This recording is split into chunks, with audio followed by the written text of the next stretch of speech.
Kannur Anjarakandy dental കോളേജിലെ നിതിൻ രാജിന്റെ മരണം അത്യന്തം വേദനിപ്പിക്കുന്നത് എന്ന് മുഖ്യമന്ത്രി പിണറായി വിജയൻ. അധ്യാപകർ ചെയ്തത് മാപ്പർഹിക്കാത്ത കുറ്റമാണെന്നാണ് വിമർശനം.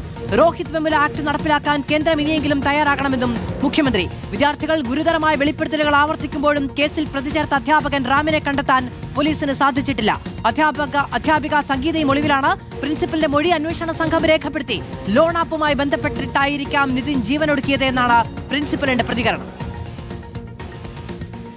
പ്രതിഷേധം കടുപ്പിക്കുകയാണ് വിദ്യാർത്ഥി സംഘടനകൾ. അർജുൻ കല്യാട് വിവരങ്ങളുമായി ചേരുകയാണ്. അർജുൻ, ഇന്ന് വ്യാപക പ്രതിഷേധമാണ്. ഡിവൈഎഫ്ഐയുടെ ഒക്കെ നേതൃത്വത്തിൽ റാമിന്റെ ക്ലിനിക്കിന് പൂട്ടിടുന്ന തരത്തിലുള്ള പ്രതിഷേധം അവിടെ അരങ്ങേറി. പ്രിൻസിപ്പൽ മാധ്യമങ്ങളെ കണ്ടപ്പോൾ ലോൺ ആപ്പിലൂന്നിയായിരുന്നു പ്രതിരോധം.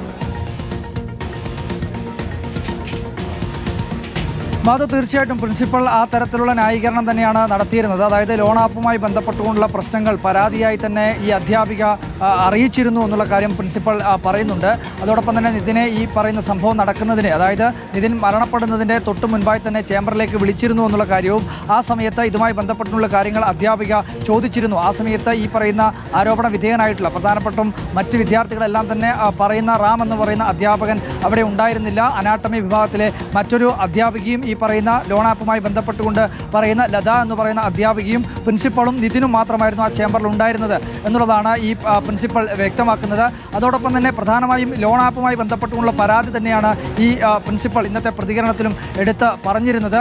ഈ കുടുംബത്തെ അതിനു മുൻപും, അതായത് ഈ മരണം സംഭവിക്കുന്നതിന് മുമ്പ് ലോൺ ആപ്പുമായി ബന്ധപ്പെട്ടുകൊണ്ടുള്ള പരാതിയുടെ ഭാഗമായി ബന്ധപ്പെട്ടിരുന്നുവെന്നും ആ സമയത്ത് ഈ പറയുന്ന അവരെ കണക്ട് ചെയ്യാൻ വേണ്ടി കഴിഞ്ഞിട്ടില്ല, ഫോൺ സ്വിച്ച് ഓഫ് ആയിരുന്നു എന്നുള്ള കാര്യമാണ് പ്രിൻസിപ്പൽ പറയുന്നത്. അതിൻ്റെ രേഖകളെല്ലാം തന്നെ അന്വേഷണ സംഘത്തിന് കൈമാറിയിട്ടുണ്ട് എന്നുള്ള കാര്യം കൂടി അദ്ദേഹം വ്യക്തമാക്കിയിട്ടുണ്ട്. പ്രിൻസിപ്പലിന്റെ മൊഴി ഇന്നലെയാണ് ഈ അന്വേഷണ സംഘം രേഖപ്പെടുത്തിയത്. വിദ്യാർത്ഥികളുടെ മൊഴി കൂടി